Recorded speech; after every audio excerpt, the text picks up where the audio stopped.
Good morning सभी को, good morning. आवाज़ आ रही है? एक बार सभी लोग थम्स अप कर दीजिए, थोड़ा स्माइल कर दीजिए। जैसे ही क्लास में जुड़ते हैं थोड़ा स्माइल कर दिया करें, थोड़ा दिन अच्छा लगने लगता है कि हाँ चलिए सभी लोग खुश हैं। चलिए रेडी। चलिए पहला क्वेश्चन देखो आपसे दिया गया है, कह रहा है हैदराबाद राज्य का संस्थापक कौन था। चलिए फटाफट जवाब देना है। आपसे कह रहा है हैदराबाद राज्य का संस्थापक इनमें से कौन था। इसका जो राइट आंसर बनेगा इनमें से क्या हो जाएगा। चलिए वेरी गुड, बहुत अच्छे बहुत अच्छे। देखिए 1 नंबर का जो ऑप्शन आ गया है सी नंबर बिल्कुल राइट हो जाएगा। यहाँ पर हो जाएगा चिनकिलिज खां हो जाएगा। क्या हो जाएगा? चिनकिलिज खां जिसका ऑप्शन आया है यहाँ पर राइट आंसर सी हो जाएगा। चिनकिलिज खां का एक और नाम था, एक दूसरा नाम था निजामुल्क। क्या? निजामुल्क अशजाह, ये इसका उपनाम था। और अगर पूछे कि भैया हैदराबाद जो स्वतंत्र राज्य था इसकी स्थापना कब हुई थी, तो आपके 1724 में। कब हुई थी? 1724 में हुई थी। आगे बढ़िए, क्वेश्चन आपसे अगला पूछा गया है, कह रहा आपसे कि सिकंदर ने भारत पर जो आक्रमण किया ये कब किया था। चलिए सभी को जय हिंद, सभी को जय हिंद, सभी को वेलकम है। जितने भी लोग नए लोग जुड़ते हैं जय हिंद के साथ साथ चैनल को सब्सक्राइब भी करें, ठीक है। देखो सिकंदर ने भारत पर जो आक्रमण किया था ये कब किया था। यहाँ पर 2 का ऑप्शन देखिए आने शुरू हो गए और आपका जवाब क्या हो जाएगा? सी नंबर बिल्कुल सही जवाब है। यहाँ पर 326 ईस्वी पूर्व, जिसका भी ऑप्शन आया बिल्कुल राइट हो जाएगा। यहाँ पर देखो सिकंदर जो था कहाँ का था। सिकंदर यूनान के मकदूनिया प्रांत का निवासी था। कहाँ का? मकदूनिया। कभी कभी क्वेश्चन आपसे ऐसे डायरेक्ट पूछ लेगा बिल्कुल कि कहाँ का था, तो आप कहें मकदूनिया का था, ठीक है ना। आगे बढ़िए, क्वेश्चन आपसे अगला पूछा गया है, कह रहे अर्थशास्त्र ग्रंथ की विषय वस्तु क्या है। अर्थशास्त्र ग्रंथ की जो विषय वस्तु है क्या। क्वेश्चन नंबर यहाँ पर 3 ऑप्शन लॉक कीजिएगा। देखिए यहाँ पर आंसर क्या हो जाएगा, तो आपके अर्थशास्त्र में क्या है, यहाँ पर जो दिया गया है ऑप्शन डी, यहाँ पर है राज्य एवं प्रशासन नीति। अब आपके दिमाग में एक बात घूम रही होगी कि आर्थिक अर्थात अर्थशास्त्र में हम लोग इकोनॉमिक्स पढ़ते हैं जैसे पैसे ऐसे लेन देन, नहीं। यहाँ पर आपका जो अर्थशास्त्र था इसमें क्या है कि कौटिल्य के, ये क्या है कौटिल्य ने क्या किया था, अपने प्रशासन के बारे में, अपने राज्य के बारे में जो नीतियां था उसको इसमें लिखा था। कहा जाता है कि जो आपकी कौटिल्य के अर्थशास्त्री इतनी आपके यूजफुल थे कि अगर सो रही हो जनता, क्या पूरा अगर इनका राज्य सो रहा हो और अचानक कोई आक्रमण कर दे और इनसे कहा जाए कि भैया जल्दी जल्दी चलो, तो ये केवल कहेंगे कि चार्ट निकाल लीजिए, उस चार्ट के अनुसार क्या करना है, आपको सेना सजा देना है, और पूरी युद्ध जीत जाते थे। तो यहाँ पर याद रखिए इसका ऑप्शन डी बनेगा। आगे बढ़िए, क्वेश्चन आपसे दिया गया है कि पूना की जो संधि हुई थी ये कब हुई थी। चलिए बताइएगा कि पूना की जो संधि हुई है कब हुई थी। 4 का ऑप्शन दीजिएगा। 4 का ऑप्शन क्या हो जाएगा, तो ऑप्शन बनेगा ये नंबर जून 1817 में। नोट कर लीजिएगा कि जून 1817 इसका जो ऑप्शन है आपका राइट हो जाएगा ए नंबर। अगर जून भी पूछ लेता है तो आपको बताना है 13। क्या बताना है? 13 जून 1817 को अंग्रेजों और बाजीराव द्वितीय किसके बीच हुई थी पूना की संधि, तो अंग्रेजों और बाजीराव द्वितीय के बीच आपकी ये संधि हुई थी, ठीक है। चलिए गुड मॉर्निंग, गुड मॉर्निंग। अगला बताइएगा, कह रहा है बक्सर के युद्ध के बाद अंग्रेजों को निम्न में से क्या लाभ हुआ। भाई जो बक्सर का युद्ध हुआ इसमें अंग्रेजों को लाभ हुआ, कुछ ना कुछ तो फायदा हुआ होगा। ये फायदा हुआ था ये कि बंगाल में दीवानी का अधिकार यहाँ पर मिल गया था। मतलब अंग्रेजों को बंगाल, बिहार, उड़ीसा के जो दीवानी है वो अधिकार इनको प्राप्त हो गया। तो ऑप्शन बी नंबर इसका राइट हो जाएगा, ठीक है। चलिए ओम नमः शिवाय। अगला क्वेश्चन दिया गया है कि महात्मा गांधी को सर्वप्रथम राष्ट्रपिता किसने कहा था। चलिए कमेंट करें जल्दी से कि महात्मा गांधी को राष्ट्रपिता जो कहा वो किसने कहा। क्वेश्चन नंबर 6 लॉक किया जाए जल्दी से। जवाब देखिए लगभग सभी का आ गया है। यहाँ पर आंसर जो आपका होगा डी नंबर है, सुभाष चंद्र बोस जिन्होंने जवाब दिया है बिल्कुल राइट हो जाएगा। और आगे बढ़ते क्वेश्चन आपसे अगला पूछा गया है, यहाँ पर दिया गया है कि आचार्य विनोबा भावे किस आंदोलन में भाग लेने के दौरान प्रथम बार गिरफ्तार हुए थे। देखिए कितना अच्छा क्वेश्चन है, समझ कर जवाब दीजिएगा। कह रहा है महात्मा जो विनोबा भावे थे एक इस आंदोलन में भाग लेने के कारण प्रथम बार गिरफ्तार हुए। प्रथम बार गिरफ्तार दिया है, इसको ऑप्शन सी हो जाएगा सविनय अवज्ञा आंदोलन बताना है। क्या बताना है? सविनय अवज्ञा आंदोलन, जो कि आपके 1930 में, कब 1930 में याद रखिएगा कि इन्होंने भाग लिया था और इसी के दौरान ये प्रथम बार गिरफ्तार हुए थे। तो ऑप्शन ने आपका सी नंबर। अब अगला जो क्वेश्चन आपका आ रहा है वो क्वेश्चन से एक क्वेश्चन आपका बनना ही बनना है, ठीक है। एक क्वेश्चन यहाँ से बनना ही बनना है। जय हिंद भाई, जय हिंद, वेलकम है। वीडियो को लाइक भी कर दीजिएगा जितने लोग यहाँ पर जुड़ गए हैं, है ना। यहाँ पर देखिए ऑफलाइन देखते हैं तो ऑफलाइन भी, ऑनलाइन है तो ऑनलाइन भी लाइक करिएगा, ठीक है। लगातार सभी लोग सपोर्ट करते रहिएगा। चलिए देखो दिया है कौन सी घटना सबसे पहले घटित हुई। तो देखिए सबसे पहले आप क्या बताएंगे, यहाँ पर बताएंगे जो साइमन कमीशन आया था। साइमन कमीशन जो आया, साइमन कमीशन कब आया था, ये आया था 3 फरवरी। क्या आया था? 3 फरवरी और डेट याद रखिएगा 1928। क्या? 1928 को, ठीक है।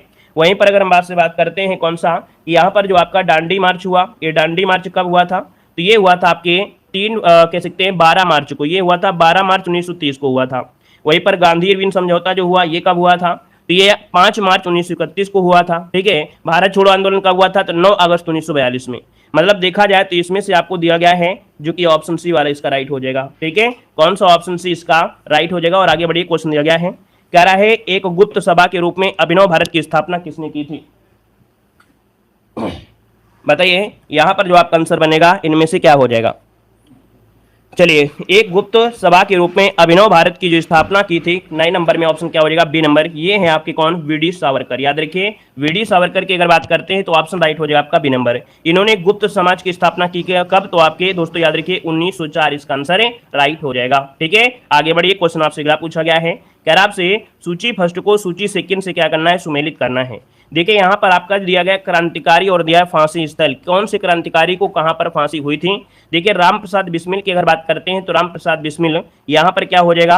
राम प्रसाद बिस्मिल बताइए क्या हो जाएगा? गोरखपुर हो जाएगा। गोरखपुर की अगर बात करते हैं तो यहाँ पर ये हो जाएगा। अगर राजेंद्र लोहड़ी की बात करते हैं तो राजेंद्र लोहड़ी आपके गोंडा से, यहाँ पर 3 हो जाएगा। जो रोशन सिंह थे ये इलाहाबाद से हैं, रोशन सिंह इलाहाबाद जो कि प्रयागराज से। और वहीं पर अशफाक उल्ला खां ये फैजाबाद अयोध्या, तो यहाँ पर क्या हो जाएगा? फैजाबाद अयोध्या। तो इस प्रकार से इसका क्रम बन जाएगा। ठीक है, चलिए नमस्ते भाई, नमस्ते। आगे बढ़िए, क्वेश्चन दिया गया है, कह रहा आपसे यहाँ पर कि विंध्य शैलों में जिनके बृहद भंडार पाए जाते हैं वो आपके कौन है? मतलब विंध्य के जो आपकी चट्टाने हैं, विंध्य के शैल है, वहां पर जो भंडार पाए जाते हैं वो किस चीज के पाए जाते हैं? यहाँ पर जवाब देना है। चलिए देखिए, यहाँ पर जो आंसर आपका है इसमें क्या है? बलुआ पत्थर है ना, सैल और चूना पत्थर। मतलब ऑप्शन जो आपका है यहाँ पर ए नंबर इसका राइट हो जाएगा। आगे बढ़ते हैं, क्वेश्चन आपसे अगला पूछा गया है कि भारत में लौह अयस्क निम्न में से किस क्रम की शैलों में पाए जाते हैं? अर्थात जो लौह अयस्क पाए जाते हैं ये भारत में कौन सी शैलों में पाए जाते हैं, किस प्रकार के शैल चट्टानों में? तो दोस्तों यहाँ पर जो धारवाड़ चट्टान है, क्या धारवाड़ जो चट्टाने हैं यहाँ पर पाए जाते हैं लौह अयस्क, जो कि ऑप्शन है आपका सी नंबर है राइट हो जाएगा। और आगे बढ़ते हैं, क्वेश्चन आपसे दिया गया है, कह रहा है भारत में निम्न में से किस वर्ष को जननांकी विभाजन कहा जाता है? देखिए यहाँ पर क्या हुआ, जनसंख्या का जो विभाजक है वो एक माना गया है, जो आपका है ऑप्शन कौन सा? यहाँ पर 1921। क्या 1921 को जननांकी विभाजन कहते हैं? क्यों? क्योंकि 1921 मतलब 1911 से लेकर 1921 में जो 10 की जनसंख्या वृद्धि रही वो आपकी ऋणात्मक रही थी। क्या रही थी? ऋणात्मक रही थी। इस कारण से ऑप्शन बनेगा आपका बी नंबर। आगे बढ़िए, क्वेश्चन आपसे दिया गया है, यहाँ पर दिया गया है कि जर्मनी में उत्तर सागर और बाल्टिक सागर को निम्न में से कौन सी नहर जोड़ती है? देखिए उत्तरी सागर और जो आपका बाल्टिक सागर है इसको नहर जोड़ने वाली नहर कौन सी है? तो दोस्तों ये है कील नहर। डायरेक्ट क्वेश्चन पूछेगा कील नहर को कौन सी? तो कील नहर जो होता है दोस्तों याद रखिए कि यहाँ जर्मनी में जो उत्तरी सागर और बाल्टिक सागर से कील नहर जोड़ती है। ऑप्शन बनेगा आपका बी नंबर। आगे बढ़िए, क्वेश्चन दिया गया है कि निम्न घास के मैदानों में से किसका सर्वाधिक विस्तार सूडान में है? चलिए अब देखिए, सूडान आपसे दे दिया है, यहाँ पर सूडान पड़ेगा कहाँ पर? देखिए ये जो सूडान है ये उष्णकटिबंधीय है, तो उष्णकटिबंधीय घास के मैदान यहाँ पर जो आपके हैं सवाना, जो कि ऑप्शन बनेगा यहाँ पर सी नंबर है राइट हो जाएगा। ये सूडान है, सूडान कैसा है? उष्णकटिबंधीय भाग है, और उष्णकटिबंधीय जो आपका है ये सवाना होगा, सवाना है तो ऑप्शन बनेगा आपका सी नंबर है। आगे बढ़िए, क्वेश्चन आपसे अगला पूछा गया है, चलिए कह रहा है national institute of agriculture marketing स्थित है। चलिए बताइए, कह रहे हैं national institute of agriculture marketing जो स्थित है इनमें से क्या हो जाएगा? क्वेश्चन नंबर 16 की अगर बात करते हैं तो 16 नंबर में ऑप्शन क्या हो जाएगा? B number. याद रखिए जयपुर में है। कहाँ पर है? जयपुर, जिसका ऑप्शन आया है यहाँ पर राइट हो जाएगा।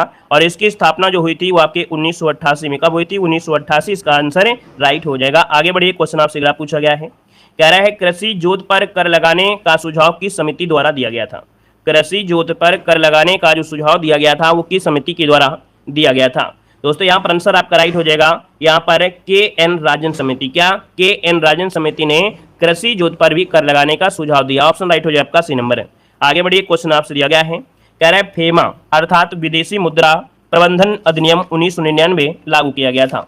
चलिए देखो, फेमा से क्वेश्चन आपसे पूछा भी गया था। याद रखिएगा कि फेमा अर्थात विदेशी मुद्रा प्रबंधन अधिनियम 1999 जो लागू किया गया था, ये कब लागू किया गया था? चलिए फटाफट जवाब दीजिए। इसका जो आंसर है आपका क्या बनेगा? तो बी नंबर। याद रखिए सन 2000। क्या? सन 2000 ये जो अधिनियम आया था 1999 अधिनियम आया था। ठीक है, और आगे बढ़िए, मतलब फेमा था मतलब विदेशी मुद्रा प्रबंधन, ये आपका 1999 अधिनियम था, लेकिन आया कब? तो आपका सन 2000 में। आगे बढ़िए, क्वेश्चन आपसे दिया गया है, कह रहा है भारत में तीसरी और चौथी पंचवर्षीय योजना के मध्य योजना अवकाश की अवधि पूछा गया है। चलिए 19 नंबर आपसे कह रहा है कि भारत में तीसरी और चौथी पंचवर्षीय योजना के मध्य, है ना, यहाँ पर क्या हुआ था भैया? एक समस्या आ गई थी, चीन और पाकिस्तान युद्ध। इससे क्या हुआ कि वित्तीय व्यवस्था हो गई कमजोर, और जो वित्तीय व्यवस्था हो गई कमजोर, तो यहाँ पर क्या हो गया, अवकाश लगाना पड़ा। ये 66 से लेके आपके 69 तक, मतलब ऑप्शन जिसका लगभग लगभग सभी का सही आ गया है, ऑप्शन बनेगा आपका 80 नंबर है, राइट हो जाएगा। और एक क्वेश्चन आपको यहाँ से आना ही आना है। आगे बढ़िए, क्वेश्चन दिया गया है ट्रेडिंग पोर्टल राष्ट्रीय कृषि बाजार, अर्थात ई नाम की जो टैगलाइन है वो आपकी है क्या। चलिए, ट्रेडिंग पोर्टल इनाम की जो टैगलाइन है वो है उत्तम फसल उत्तम इनाम। क्या, उत्तम फसल उत्तम इनाम पाइए। यहाँ पर जो आंसर है आपका बनेगा ए नंबर हो जाएगा। ठीक है, इसकी जो शुरुआत हुई थी 2016 में, कब हुई थी, 2016 में। आगे बढ़िए, क्वेश्चन दिया गया है, कह रहा है 8वीं अनुसूची के अंतर्गत कुल कितनी भाषाओं को शामिल किया गया है।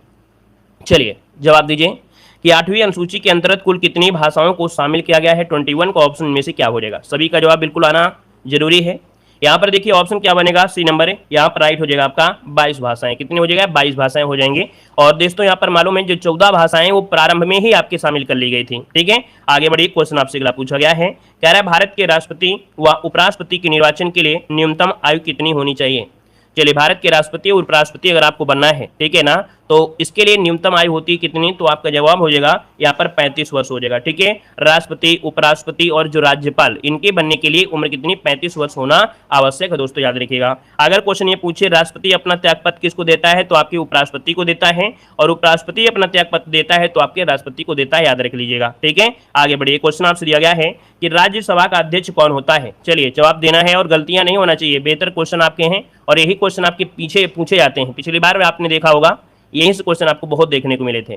चलिए देखिए, भारत का जो उपराष्ट्रपति होता है ना, भारत का जो उपराष्ट्रपति होता है ये राज्यसभा क्या होता है, सभापति अर्थात पदेन सभापति के रूप में कार्य करता है। आगे बढ़िए, क्वेश्चन आपसे अगला पूछा गया है, कह रहा है संसद की सबसे बड़ी समिति कौन सी है। चलिए जवाब दीजिए। सभी को जय हिंद, सभी को जय हिंद। एक बार सभी लोग लाइक कर दीजिएगा जितने लोग यहाँ पर जुड़ गए हैं। ठीक है, लगातार भाई जितने लोग यहाँ पर जुड़ते जा रहे हैं, चैनल को सब्सक्राइब करने के साथ साथ जय हिंद जरूर लिखेंगे। ठीक है, और वीडियो को लाइक भी करिएगा। देखिए आज 24 नंबर जो ऑप्शन है आपका यहाँ पर हो जाएगा दोस्तों, ये है आपकी कौन, संसद की सबसे बड़ी समिति। सबसे बड़ी समिति आपसे पूछा गया है। चलिए इसमें से आपका आंसर हो जाएगा प्राक्कलन समिति। कौन, प्राक्कलन समिति जो ऑप्शन है यहाँ पर आपका ये नंबर इसका राइट हो जाएगा। इसमें क्या होते हैं, 30 सदस्य होते हैं। कितने, लोकसभा के ही होते हैं, लोकसभा के ही होते हैं और 30 सदस्य होते हैं। लेकिन अगर आप लोग जवाब दे रहे हैं लोक लेखा समिति, तो इसमें तो 22 होते हैं। ठीक है ना, तो इसका आंसर आपका ये हो जाएगा और इसमें आपके लोकसभा के ही सदस्य होते हैं। यहाँ पर आगे बढ़िए, क्वेश्चन आपसे अगला पूछा गया है। यहाँ पर देखिए क्वेश्चन है कि भारतीय संविधान का अनुच्छेद जो 25 है इसका संबंध किसे है, अनुच्छेद 25। चलिए यहाँ पर एक वीडियो हम आपको देंगे जिसमें से आपके आर्टिकल जितने भी होंगे वो कंप्लीट होंगे, जितने महत्वपूर्ण आपके आर्टिकल होंगे वो सब आपको मिल जाएंगे। देखिए ऑप्शन क्या हो जाएगा, डी नंबर, धार्मिक स्वतंत्रता का अधिकार। ऑप्शन जो आपका डी नंबर है राइट हो जाएगा। मतलब दोस्तों यहाँ पर होता है कि सभी व्यक्तियों को अंतःकरण की स्वतंत्रता और धर्म के अबाध रूप से मनाने, आचरण प्रकट करने की स्वतंत्रता यहाँ पर दी गई है। आर्टिकल नंबर आपके यहाँ पर देखा जाए 25 में। एक शब्द आपने सुना होगा सॉरी, मतलब जो आपकी सेना है, सेना क्या करते, मतलब जो आपके थे कौन, जो ईसाई वो होते हैं, सिख लोग होते हैं। तो सिख लोग क्या करते हैं, एक देखते हो कृपाण धारण करते हैं, कृपाण जिसे बोलते हैं, थोड़ी सी चाकू लिए रहते हैं, है ना। ये अनिवार्य है, वो लोगों को कहा गया है पंचककार के लिए। तो ये जब आर्मी में भर्ती हुए तो आर्मी में कहा गया कि नहीं इनको शामिल नहीं करेंगे, तो वो कह रहे हैं अगर शामिल नहीं करोगे तो हम आर्मी छोड़ देंगे। लेकिन बाद में क्या हुआ कि इनकी जीत हुई और उन लोगों को यहाँ पर कृपाण धारण करने की अनुमति मिली थी आर्टिकल नंबर 25 के तहत। आगे बढ़िए, क्वेश्चन दिया गया है, कह रहा है उड़ते हुए विमान की ऊंचाई नापने के लिए किस उपकरण का प्रयोग करेंगे। चलिए आपके घर के ऊपर से कोई विमान जा रहा है और आप कहते हैं बहुत दूर है, तो भाई इसकी दूरी मापने के लिए आप क्या करेंगे। 26 नंबर में ऑप्शन बनेगा आपका डी नंबर है, ये होता है एनेमोमीटर। क्या होता है, या सॉरी एनेमो नहीं होता है, गलत हो गया, अल्टीमीटर। ये है आपका बी नंबर, अल्टीमीटर। क्या होता है, अल्टीमीटर के माध्यम से विमान की ऊंचाई माप सकते हैं। ऑप्शन बनेगा आपका बी नंबर है, राइट हो जाएगा। वहीं पर अगर हमसे बोले थे एनेमोमीटर क्या है, तो एनेमोमीटर होता है हवा की गति। क्या होता है, हवा की गति जो होती है एनेमोमीटर से होता है। वहीं पर अगर आपसे पूछे ऑडियोमीटर क्या होता है, तो ऑडियोमीटर से क्या होता है भाई, ऑडियोमीटर से क्या होता है, ध्वनि की तीव्रता मापते हैं। क्या करते हैं, ध्वनि की जो तीव्रता होती मापते हैं। और अमीटर से क्या मापते हैं, तो अमीटर की अगर बात करते हैं तो अमीटर का विद्युत धारा मापने में, किसका, विद्युत धारा मापने में किया जाता है। आगे बढ़िए, क्वेश्चन दिया गया है, यहाँ पर देखिए क्वेश्चन आ गया है कि 37 डिग्री सेंटीग्रेड बराबर होता है, 37 डिग्री सेंटीग्रेड बराबर होता है कितना। चलिए यहाँ पर देखिए क्या हो जाएगा, तो 98.6 फ़ारेनहाइट। क्या, 98.6 फ़ारेनहाइट यहाँ पर आंसर आपके हो जाएगा। ये क्या है, आपकी बॉडी का टेम्परेचर है। क्या है, ये आपकी बॉडी का टेम्परेचर है, याद रखिएगा। अरे इससे कम ज्यादा होता है तो आपको बुखार लगेगा कि हमको बुखार आ गई। ठीक है ना। यहाँ पर आगे बढ़िए, क्वेश्चन आपसे अगला पूछा गया है, कह रहा है गोताखोरों द्वारा अधिक गहराई में सांस लेने के लिए किस गैस के मिश्रण का उपयोग करते हैं। जो पानी में जाते हैं ना नीचे, है ना, कोई मतलब सर्च करने या किसी प्रकार का, तो जो गोताखोर होते हैं गहराई में जाते हैं, और जब गहराई में जाएंगे तो भाई क्या होगा, सांस लेने में दिक्कत होगी, और सांस लेने में दिक्कत होगी तो भाई क्या करेंगे, ये प्रयोग करते हैं क्या, तो यहाँ पर याद रखिए हीलियम और ऑक्सीजन का जो मिश्रण होता है, यहाँ पर जो आपका आंसर है वो आपका बी हो जाएगा, हीलियम और ऑक्सीजन का यहाँ पर आंसर बी हो जाएगा। आगे बढ़िए, क्वेश्चन आपसे दिया गया है, कह रहा है विषाणु द्वारा होने वाला रोग कौन सा है, विषाणु द्वारा होने वाला रोग इनमें से कौन सा है। चलिए, विषाणु द्वारा होता है कौन सा, जो आपका है पोलियो, यहाँ पर जो आंसर है वो आपका बनेगा डी नंबर, पोलियो जो होता है ये आपके विषाणु से होता है, याद रखिए, अदर जो होते हैं वो आपके जीवाणुओं से होते हैं। आगे बढ़िए, क्वेश्चन आपसे दिया गया है, कह रहे चेचक के टीके की जो खोज किया था वो किसने किया था, बताइएगा कि चेचक के टीके की जो खोज किया था दोस्तों यहाँ पर किसने किया था। बहुत ही अच्छा क्वेश्चन आपका आ गया है, और पिछली बार भी यहाँ से क्वेश्चन आपका बना था। चेचक के टीके की जो खोज किया था इनमें से किसने किया था, 30 नंबर का, और देखिए 30 का जो ऑप्शन आ रहा है लगभग सही है, यहाँ पर डी नंबर हो जाएगा, यहाँ पर आपका हो जाएगा एडवर्ड जेनर। क्या हो जाएगा, चेचक के टीके की खोज किया था एडवर्ड जेनर ने किया था। अच्छा, एक क्वेश्चन पूछा जाता है लुईस पास्चर, है ना, लुई पास्चर के बारे में बहुत पूछा गया है, बता सकते हैं कि लुई पास्चर ने किस टीके की खोज की थी, तो लुई पास्चर ने किया था रेबीज, क्या रेबीज, इसको याद रखिएगा, नोट कर लीजिएगा, रेबीज के टीके के जो खोज किया था वो किसने किया था, लुई पास्चर ने किया था, याद रखिएगा, है ना।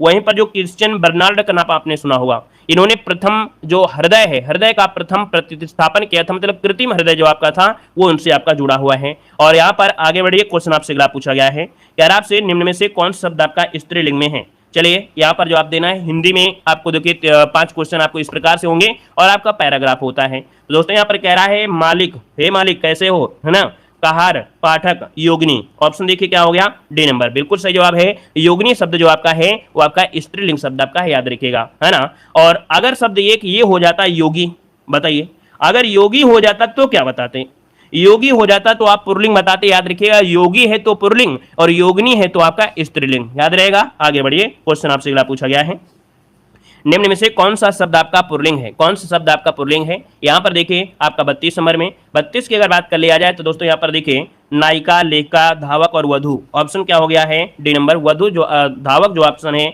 आपका राइट हो जाएगा। और आगे बढ़ते हैं, क्वेश्चन आपसे अगला पूछा गया है, कह रहा है जो काम करना कठिन हो, वाक्यांश के एक शब्द रहेगा, जो काम करना कठिन हो उसे क्या कहते हैं। चलिए यहाँ पर देखिए आपका आंसर क्या हो जाएगा, चलिए भाई फटाफट जवाब दीजिएगा। जो काम करना कठिन हो उसके लिए कहते हैं क्या, यहाँ पर हो जाएगा दुष्कर। दुष्कर कहाँ पर है, ऑप्शन दिया गया है आपका ए नंबर है, राइट हो जाएगा। नेक्स्ट क्वेश्चन आइएगा, क्वेश्चन दिया गया है कि गीतांजलि का सही संविच्छेद इनमें से क्या है, गीतांजलि का संविच्छेद क्या हो जाएगा। सबसे पहले एक मूल शब्द निकलेगा गीत और एक शब्द और निकलेगा अंजलि, मतलब यहाँ पर जो ऑप्शन है वो आपका बनेगा डी नंबर, गीत धन अंजलि, इस प्रकार से इसका आंसर है राइट हो जाएगा। क्लियर है। आगे बढ़िए, क्वेश्चन आपसे अगला पूछा गया है कि सभी मिलकर स्कूल जाता है, वाक्य में शुद्ध रूप आपको बताइएगा, इसका शुद्ध रूप क्या हो जाएगा। तो ऐसा शब्द होता है क्या कि सभी मिलकर स्कूल जाता है, नहीं, ये तो गलत हो जाएगा। सही क्या बनेगा, चलिए सभी मिलकर या सभी मिलकर नहीं लगेगा, देखो मिलकर शब्द सभी यूज नहीं होगा, यहाँ पर हो जाएगा सभी साथ स्कूल जाते हैं। ठीक है, क्या हो जाएगा, सभी साथ स्कूल जाते हैं, इसको ऑप्शन आपको डी नंबर है लॉक करना है। आगे बढ़िए, क्वेश्चन आपसे अगला पूछा गया है कि आदम का पुल ये स्थित है, क्या आदम का जो पुल है ये कहाँ पर स्थित है। चलिए बताइएगा, आदम का पुल सुना है कि नहीं सुना, आप लोगों ने सुना होगा। यहाँ पर देखिए जो आदम का पुल है ये भारत और श्रीलंका के बीच स्थित है, याद रखिएगा। भारत में जो रामेश्वर है उसके निकट में एक जगह पड़ती है धनुषकोडी, धनुषकोडी, और श्रीलंका में जगह पड़ती है एक तलैया मन्नार, उसके बीच एक डूबी हुई प्रवाल भित्ति दिखाई देती है, वही है इसका जो ऑप्शन है भारत श्रीलंका, इसका आंसर राइट हो जाएगा। एक शब्द और होता है पाक जल संधि, पाक जल संधि भी भारत और पाकिस्तान के बीच है। आगे बढ़िए, क्वेश्चन आपसे दिया गया है, कह रहा है किगाली निम्न में से किस देश की राजधानी है। क्या किगाली जो आपकी है किस देश की राजधानी है। किगाली अगर पूछे तो रवांडा की है, किसकी है, रवांडा की है, इसका जो ऑप्शन है आपका सी नंबर इसका राइट हो जाएगा। अगर पूछे भैया सेनेगल की राजधानी तो सेनेगल की राजधानी है डकार। ठीक है, खाना के बाद जो डकार आती है, ठीक है, याद रखिए सेनेगल की राजधानी क्या है, डकार है। वहीं पर नाइजीरिया की पूछी जाती है, नाइजीरिया की राजधानी अबूजा, क्या है, अबूजा, इसको भी नोट करिएगा, पूछा गया है कई बार अबूजा। ठीक है, और अगर हम आपसे बात करें यहाँ पर सूडान की, तो सूडान की राजधानी क्या है, सूडान की खार्तूम, क्या है, खार्तूम है, याद रखिएगा। इनमें से दो राजधानी आपको जरूर रटी होना चाहिए, नाइजीरिया की है अबूजा और सूडान की है आपकी खार्तूम है। ठीक है, आगे बढ़िए, क्वेश्चन आपसे अगला पूछा गया है, कह रहा है निम्न में से किस वर्ष मध्य प्रदेश से अलग होकर छत्तीसगढ़ 26वें राज्य के रूप में अस्तित्व में आया था। चलिए यहाँ पर आंसर लॉक करिए, इसका आंसर जो आपका बनेगा इनमें से क्या हो जाएगा। वीडियो को भी लाइक करते हुए चलेंगे, जितने लोग यहाँ पर पहली बार जुड़ रहे हैं वो लोग जय हिंद जरूर लिखेगा, ठीक है ना, जय हिंद जरूर लिखिएगा और चैनल को भी सब्सक्राइब करते चलिए। यहाँ पर दिया है कि भैया मध्य प्रदेश से अलग हुआ था छत्तीसगढ़, जो कि बिल्कुल सही है, लेकिन कब हुआ था ये आपसे पूछा है, तो 1 नवंबर सन 2000 में, तो इसको ऑप्शन आपका ए नंबर राइट हो जाएगा। आगे बढ़िए, क्वेश्चन आपसे अगला पूछा गया है, यहाँ पर दिया गया है कि उत्तर प्रदेश के विधानसभा सदस्यों की जो संख्या है वो कितनी निर्धारित है। चलिए, विधानसभा की संख्या पूछा गया है, विधानसभा की जो सदस्य संख्या है वो कितनी है। चलिए, क्या हो जाएगा आपका, बिल्कुल सही है, ऑप्शन जिसका आया है बी नंबर है 403, बिल्कुल राइट आंसर है इसका हो जाएगा। आगे बढ़िए, क्वेश्चन आपसे दिया गया है कि अंतर्राष्ट्रीय साक्षरता दिवस कब मनाया जाता है। अंतर्राष्ट्रीय साक्षरता दिवस कब मनाते हैं। चलिए, अंतर्राष्ट्रीय साक्षरता पूछा गया है, यहाँ पर अंतर्राष्ट्रीय साक्षरता है, तो नोट करिएगा, ऑप्शन ए हो जाएगा आपका 8 सितंबर। क्या हो जाएगा, 8 सितंबर इसका आंसर है राइट हो जाएगा। और आगे बढ़िए, क्वेश्चन आपसे अगला पूछा गया है, कह रहा है यूनिसेफ का मुख्यालय कहाँ पर है। यूनिसेफ का मुख्यालय जो आपका है कहाँ पर है। चलिए, यूनिसेफ का मुख्यालय कहाँ पर है, न्यूयॉर्क या लंदन में, कहाँ पर है, न्यूयॉर्क में है, बिल्कुल सही है, न्यूयॉर्क जिसका ऑप्शन है यहाँ पर बी नंबर राइट हो जाएगा। आगे बढ़िए, क्वेश्चन आपसे अगला पूछा गया है, कह रहा है फोर्ट विलियम स्थित है। चलिए, फोर्ट विलियम जो कि आपके एक कॉलेज था, फोर्ट विलियम कॉलेज, जो कि आपके कोलकाता, जो कि पश्चिम बंगाल में, तो इसका जो ऑप्शन आ रहा है बी नंबर बिल्कुल राइट हो जाएगा आपके कोलकाता में। आगे बढ़िए, क्वेश्चन आपसे अगला पूछा गया है कि चेकमेट शब्द किस खेल से जुड़ा है। चेकमेट शब्द किस खेल से जुड़ा हुआ है, नोट करिएगा। चेकमेट शब्द आपके शतरंज से, जैसे चेस होता है ना, वैसे शब्द आपको है, यहाँ पर आपका हो जाएगा शतरंज, आपका आंसर राइट हो जाएगा। शतरंज में कुछ और भी पॉइंट होते हैं, जैसे होता है क्या, विषय या गैम्बिट या नाइट, है ना, फिडे, ये शब्द आपके शतरंज से ही होते हैं। आगे बढ़िए, क्वेश्चन दिया गया है, कह रहा है home in the world A memoir के लेखक इनमें से कौन है। क्या कह रहा है, home in the world A memoir के जो लेखक हैं वो आपके कौन हैं। यहाँ पर देखिए आपका आंसर क्या बनेगा, चलिए नोट करिएगा, इसका जो आंसर बनेगा वो डी हो जाएगा, ये अमर्त्य सेन की है। क्या है, अमर्त्य सेन, इसका आंसर आपका राइट हो जाएगा। और आगे बढ़िए, क्वेश्चन आपसे दिया गया है कि नेशनल कैडेट कोड की स्थापना कब हुई थी। एनसीसी की जो स्थापना हुई, ये कब हुई थी।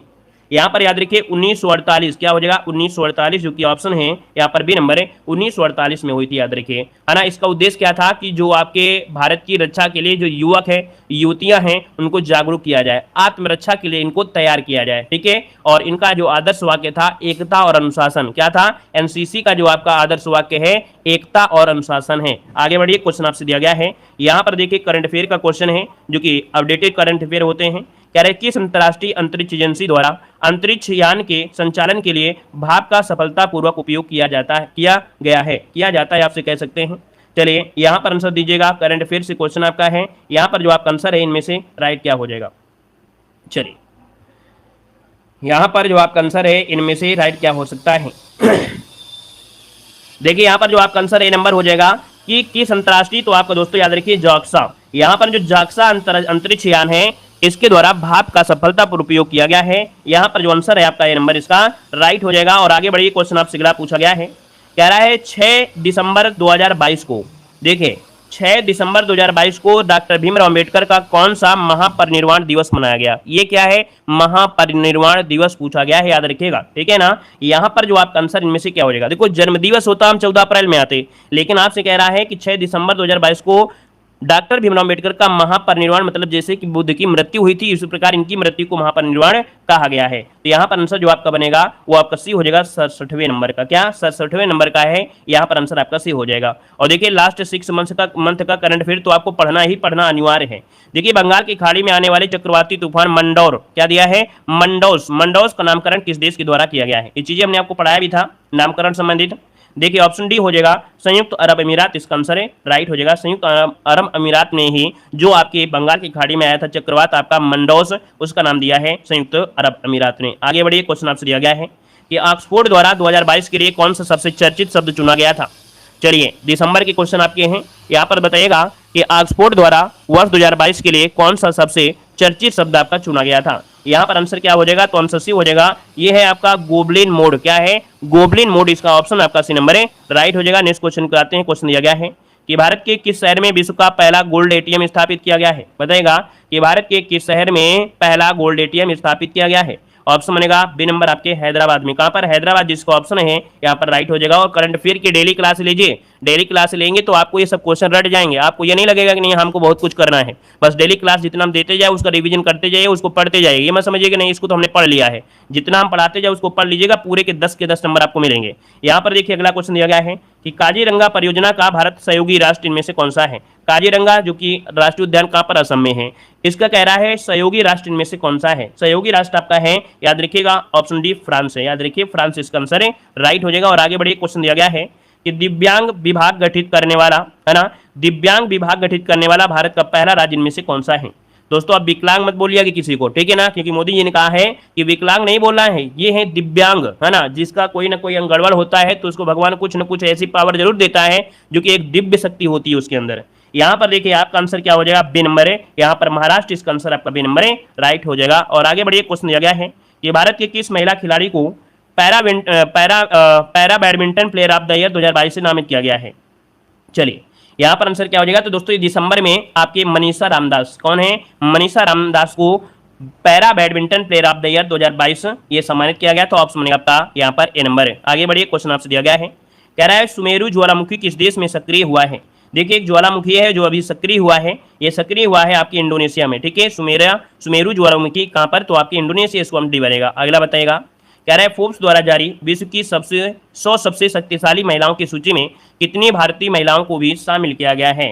दोस्तों यहाँ पर याद रखिएगा 6 भारतीय महिलाओं को शामिल किया गया है, ठीक है ना। यहाँ पर आंसर आपका बनेगा ए नंबर है। और आगे बढ़िए, जो कि आपको पॉइंट आ गए हैं, हमने बताया कि हमारी डेली की क्लास आपको ज्वाइन करना है, डेली क्लास में ही कुछ ना कुछ आपको लास्ट में जरूर पढ़ाते हैं, तो बस ध्यान से आपको सुनना है, ठीक है ना। पीडीएफ के लिए टेलीग्राम ज्वाइन करिए, देव जी के ट्रिक्स। देखो दिया गया है कि प्रथम परमाणु रिएक्टर कौन था, बहुत क्वेश्चन पूछे जाते हैं। भारत का प्रथम परमाणु रिएक्टर कौन था, तो कहेंगे अप्सरा, कौन है, अप्सरा हो जाएगा। अगला है प्रथम परमाणु पनडुब्बी कौन सी है, तो भारत की प्रथम परमाणु पनडुब्बी कौन सी है, तो आईएनएस चक्र, क्या हो जाएगा, आईएनएस चक्र हो जाएगा। अगला दिया है प्रथम पनडुब्बी पूछा गया है, प्रथम पनडुब्बी पूछे तो आपको बताना है आईएनएस कलवरी, क्या, आईएनएस कलवरी। और आगे बढ़िए, अगला पॉइंट आपसे यहाँ पर दिया गया है, कह रहा है प्रथम विमान वाहक पोत, भारत का प्रथम विमान वाहक पोत कौन सा है, आईएनएस विक्रांत, क्या हो जाएगा, आईएनएस विक्रांत। अगला पूछे कि प्रथम मध्यम दूरी की मिसाइल यहाँ पर पूछा गया है, तो प्रथम मध्यम दूरी वाली मिसाइल है आपकी अग्नि, कौन है, अग्नि हो जाएगी। प्रथम मिसाइल पूछे तो आपको पृथ्वी बताना है, क्या बताना है, पृथ्वी बताना है। प्रथम आणविक केंद्र पूछा है, तो प्रथम आणविक केंद्र कौन सा है आपका, तारापुर है, क्या है, तारापुर हो जाएगा। अगला है प्रथम समाचार पत्र, सब कुछ आपको अभी देखने को मिलेगा, लगेगा कि नहीं, यहीं से क्वेश्चन बहुत आते हैं। कह रहा है प्रथम समाचार पत्र कौन सा है, तो ये बंगाल गजट था, जो कि आपके 1780 में जेम्स हेकी के द्वारा। अगला है प्रथम विश्वविद्यालय कौन था, भारत का प्रथम विश्वविद्यालय, भारत का प्रथम विश्वविद्यालय कौन है, तो यहाँ पर याद रखिए नालंदा विश्वविद्यालय, क्या हो जाएगा, नालंदा विश्वविद्यालय। अगला है प्रथम दूरदर्शन, बताइएगा भारत का प्रथम दूरदर्शन केंद्र में से, तो आपके नई दिल्ली में, जो आपकी 1959 में ये स्थापित हुआ था, ये प्रथम दूरदर्शन। और अगली क्वेश्चन दिया गया है कि प्रथम मूक फिल्म कौन सी है। मूक मतलब होता है जो बोल ना पाता हो, और जो बोल ना पाता हो दोस्तों मतलब यहाँ पर है प्रथम मूक फिल्म थी आपकी राजा हरिश्चंद्र। दोस्तों ये बिना आवाज की फिल्म थी, है ना, लोग देख रहे थे और हंस रहे थे, ठीक है ना। यहाँ पर आंसर आपका है राजा हरिश्चंद्र हो जाएगा। निर्माता इसके थे दादा साहब फाल्के दोस्तों, जो कि 1913 में। आगे बढ़िएगा कि प्रथम बोलती फिल्म कौन सी थी, यहाँ पर बोलती फिल्म को बोलते हैं टॉकी फिल्म, कभी कभी टॉकी शब्द जोड़ देते हैं। तो यहाँ पर याद रखिएगा आलम आरा, और इसके निर्देशन कौन थे, ईरानी थे, याद रखिएगा आरदेशियन ईरानी 1931। अगला बताइए कि प्रथम टेक्निकल जो आपकी फिल्म थी, प्रथम टेक्निकलर जो आपकी है वो आपकी कौन थी, यहाँ पर याद रखिए झांसी की रानी, जो कि 1950 में आपकी हुई थी। अगला, देश में पहली बार दूरदर्शन जो हुआ था रंगीन कार्यक्रम, इसका प्रसारण कब किया गया था। देश में पहली बार दूरदर्शन में रंगीन कार्यक्रम आया था 15 अगस्त 1982 को, 15 अगस्त 1982 को। अगला पॉइंट दिया गया है कि प्रथम 3D फिल्म कौन थी, प्रथम 3D फिल्म जो थी वो कौन थी, माय डियर कुट्टी, क्या, माय डियर कुट्टी चातन, ये 1984 में आई थी। अर्थात अगला है प्रथम प्रायोजित सीरियल कौन था, तो दोस्तों याद रखिए पहला सीरियल दोस्तों याद रखिए हम लोग, ठीक है, हम लोग था। और अगला है कि प्रथम एशियाई खेल का आयोजन जो किया गया था भारत में, वो आपके दोस्तों याद रखिए दिल्ली में। क्वेश्चन ये बहुत बार पूछा गया है, एक बार नहीं बहुत बार पूछा गया है कि प्रथम एशियाई का आयोजन कहाँ हुआ था, तो आपकी दिल्ली में 1951 में। अगला दिया गया प्रथम खुला विश्वविद्यालय, बताइएगा भारत में प्रथम खुला विश्वविद्यालय इनमें से कौन था, तो भारत में याद रखिएगा कि प्रथम विश्वविद्यालय था doctor B R Ambedkar open university, जो कि आपकी तेलंगाना में है। अगला आपसे दिया गया है प्रथम हाई स्पीड ग्रामीण ब्रॉडबैंड जो नेटवर्क है इसकी स्थापना हुई थी आपके दोस्तों इदुक्की जो कि आपकी केरल में, ये प्रथम हाई स्पीड ग्रामीण ब्रॉडबैंड नेटवर्क आपका है। और अगला दिया गया है दोस्तों विश्व में प्रथम, है ना। अब विश्व में प्रथम आपके दिए गए हैं, तो दोस्तों दिखाया है वनों की कटाई पर प्रतिबंध लगाने वाला प्रथम देश कौन सा है। और इस देश को यहाँ पर धन्यवाद देना चाहेंगे क्योंकि भाई वनों को नहीं काटना चाहिए, क्योंकि वनों से ही ऑक्सीजन है और वनों से ही सब कुछ है ना। यहाँ पर देखो दिया गया है वनों की कटाई पर प्रतिबंध लगाने वाला प्रथम देश दोस्तों आपका नॉर्वे है। कौन है? नॉर्वे हो जाएगा। अगला है धातु के खनन पर प्रतिबंध लगाने वाला प्रथम देश कौन है? तो धातु के खनन अर्थात धातुओं का जो खनन हो रहा है पृथ्वी से निकाल रहे हैं, और जब निकालेंगे तो कहीं ना कहीं क्या होगा, इधर उधर जमीन होगी, मतलब कहीं ना कहीं भूकंप आने के चांस होंगे, भूस्खलन होगा, लोगों की मृत्यु होगी। तो दोस्तों ये है एल सल्वाडोर ने धातु के खनन पर प्रतिबंध लगाया। अगला देखो दिया गया है कि जीवाश्म ईंधन के प्रयोग को पूर्णतः प्रतिबंध करने वाला ये आपका देश कौन सा है? तो जीवाश्म ईंधन का प्रयोग करने वाला मतलब प्रतिबंध लगाने वाला ये आयरलैंड है, आयरलैंड। यहाँ पर देखो पुस्तक मुद्रित करने वाला देश कौन सा है? भाई पुस्तक सबसे पहले जिसने मुद्रित किया वो किसने किया था? तो आपकी चीन ने किया था। अगला है कागजी मुद्रा जारी करने वाला देश कौन था? तो आपका चीन था। ठीक है, कागजी मुद्रा जो आपका था वो आपका दोस्तों याद रखिए चीन हो जाएगा। ठीक है ना। चलिए बेस्ट बुक तो हमारी ये क्लास ही है, डेली क्लास लीजिए, बेस्ट आपका हो जाएगा। या तो कोई बुक आप घटना चक्र वगैरह ले सकते हैं। देखो यह सिविल सेवा प्रतियोगिता प्रारंभ करने वाला प्रथम देश कौन है? दोस्तों सिविल सेवा प्रतियोगिता प्रारंभ करने वाला ये आपका प्रथम देश है आपका चीन हो जाएगा। अगला है कि शिक्षा को अनिवार्य करने वाला प्रथम देश कौन सा था? शिक्षा को अनिवार्य करने वाला प्रथम देश है दोस्तों प्रसा। क्या हो जाएगा? प्रसा। दोस्तों ऐसे याद रखिएगा कि भैया प्रसाद दोगे तो बच्चे क्या होंगे? आएंगे स्कूल, है ना। तो इसलिए शिक्षा जरूर आएगी, तो प्रसा से हो जाएगा, याद रहेगा। अगला दिया गया है कि संविधान लिखने वाला प्रथम देश कौन था? संविधान लिखने वाला प्रथम देश संयुक्त राज्य अमेरिका हो जाएगा। अगले आते हैं, अगला पॉइंट आपसे कह रहा है कि गुट निरपेक्ष आंदोलन के प्रथम सम्मेलन का आयोजन स्थल पूछा गया है। गुट निरपेक्ष आंदोलन के प्रथम सम्मेलन का आयोजन स्थल आपसे पूछा है, तो बेलग्रेड जो कि आपके सर्बिया में है, बेलग्रेड जो कि आपके सर्बिया में है। अगला दिया है कि विश्व के चारों ओर समुद्री यात्रा करने वाला प्रथम व्यक्ति कौन था? बताइएगा। ये चीजें आप डेली नहीं पढ़ते हैं कहीं पर, ठीक है ना, किताब उठा के भी नहीं देखेंगे, लेकिन हम आपको अपने मॉडल पेपर के अंत में ऐसी चीजें ऐड कर देते हैं जो आप पढ़ते नहीं और आते एग्जाम में है। ठीक है ना। वही हिस्ट्री, पॉलिटी, ज्योग्राफी। किसी से कहो तो कहेंगे अरे यार थ्योरी पढ़ ले तभी तो टेस्ट सीरीज लगाएंगे, कहेंगे हम पहले थ्योरी पढ़ लेंगे तभी तो टेस्ट सीरीज लगाएंगे, नहीं तो क्या मतलब है। लेकिन टेस्ट सीरीज लगाने से क्या हो जाता है, मॉडल पेपर लगाने से क्या होता है कि कैसे क्वेश्चन आते हैं उस पर फोकस भी आपका होता है, पढ़ने में मन भी लगता है कि हाँ ऐसे क्वेश्चन फंसते हैं। चलिए, कैरहब से विश्व के चारों ओर समुद्री यात्रा करने वाला प्रथम व्यक्ति था फर्डिनेंड मैगलन। कौन? मैगलन, यहाँ पर आंसर हो जाएगा मैगलन। ठीक है, आगे बताइएगा। कह रहे अंतरिक्ष में कृत्रिम उपग्रह का प्रक्षेपण करने वाला प्रथम देश में से कौन था? याद रखिएगा, अंतरिक्ष में कृत्रिम उपग्रह का प्रक्षेपण करने वाला ये आपका रूस था दोस्तों, याद रखिए रूस हो जाएगा। अगला है कि ओलंपिक खेलों का आयोजन करने वाला यहाँ पर प्रथम देश कौन था? चलिए बताइएगा, ओलंपिक खेलों का आयोजन करने वाला प्रथम देश कौन था? यूनान। क्या तो हो जाए? यूनान, जो कि एथेंस में है। अगला दिया गया है कि प्रथम नगर जहां पर परमाणु बम गिराया गया था, तो दोस्तों याद रखिएगा प्रथम नगर ये है परमाणु बम आपकी हिरोशिमा में, जो कि आपका हो जाएगा जापान में, हिरोशिमा। और दूसरा कौन था? नागासाकी। ठीक है, आगे बढ़िए। क्वेश्चन दिया गया है कि सर्वाधिक पशुओं वाला देश कौन सा है? सर्वाधिक पशुओं वाला देश कौन सा है? तो सर्वाधिक पशुओं वाला देश हो जाएगा यहाँ पर भारत। कौन हो जाएगा? भारत हो जाएगा। अगला है कि बैंक नोट जारी करने वाला प्रथम देश कौन सा है? बैंक नोट जारी करने वाला ये कौन सा है? तो आपका स्वीडन हो जाएगा। और अगला दिया गया है कि विश्व का प्रथम विश्वविद्यालय, देखिए ये विश्व का प्रथम विश्वविद्यालय है तक्षशिला विश्वविद्यालय। ठीक है, तक्षशिला विश्वविद्यालय हो जाएगा। अगला आपसे देखो दिया गया है, कह रहा है आपसे क्या, यहाँ पर दिया है वह देश जहां व्यक्ति को ऐच्छिक मृत्यु का अधिकार दिया गया दोस्तों, मतलब अपनी इच्छा के अनुसार वो मृत्यु हो सकता है अर्थात मर सकता है अगर वो जिंदगी से ऊब गया हो तो। ठीक है ना, ये है आपका नीदरलैंड हो जाएगा दोस्तों। ठीक है ना। लेकिन आपको मालूम है भारत में कुछ समय पहले क्या रहा है कि अगर आप अपनी इच्छा अनुसार मृत्यु करना चाहते हो तो भी नहीं मर सकते हो। ठीक है, बिजली के तार में आप लटके हो और कहोगे हम मर रहे हैं, मर जाओ तो ठीक है, अगर बच गए तो जेल चले जाओगे। ठीक है। यहाँ पर अगला पॉइंट दिया गया है कि भारत में सर्वाधिक लंबा और बड़ा, यहाँ पर देखो दिया है कि भारत में सबसे लंबा जो सड़क पुल है वो आपका भूपेन हजारिका सेतु, जो कि आपका ढोला सादिया वाला है। ठीक है ना, ये 9.15 किलोमीटर असम और अरुणाचल के बीच आपका है। ठीक है ना।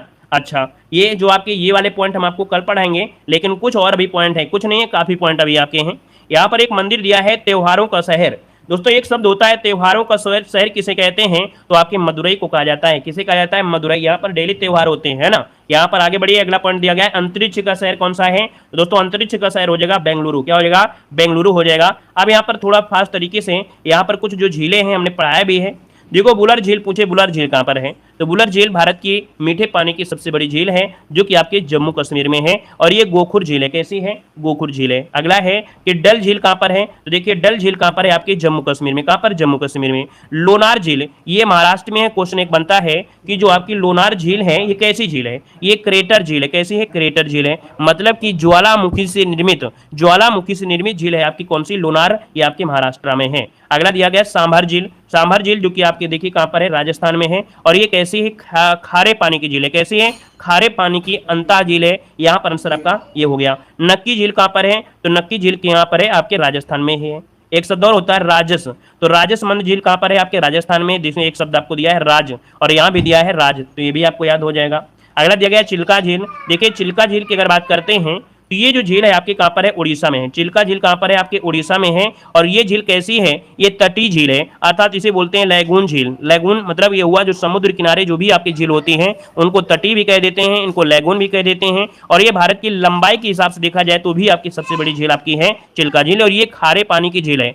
लेकिन कभी कभी जब क्या होता है बारिश का समय आता है तो इसमें पानी मीठा भी भर जाता है। ठीक है, तो परिवर्तन होता रहता है, लेकिन याद रखिए लैगून झील आपके उड़ीसा में। अगला है पेंगांग त्योसो झील। ये कहां पर है? तो आपके लद्दाख में। कहां पर है? लद्दाख में है। अगला है सिरोही झील। ये आपके राजस्थान में हो जाएगी। पुष्कर झील कहां पर है दोस्तों? पुष्कर झील है आपकी कहां पर? तो आपके राजस्थान में। कहां पर है? राजस्थान में। और अगला है रूपकुंड। रूपकुंड झील कहां पर है? तो रूपकुंड आपके कहां पर है? उत्तराखंड में है। देवताल कहां पर है? तो देवताल झील कहां पर है? आपके उत्तराखंड में। याद रखिए ताल से संबंधित कोई भी झील आ जाए, क्या? ताल से संबंधित, जैसे देवताल है, खुरताल हो गया, मतलब ताल अगर लगा है तो आपकी उत्तराखंड में ही आपकी झील होगी। ठीक है ना। अगर नाग से आ जाए तो नाग संबंधित अगर शब्द आता है तो ये जम्मू कश्मीर की झीलें हैं। ठीक है ना। चलिए यहां पर एक शब्द होता है भोजताल।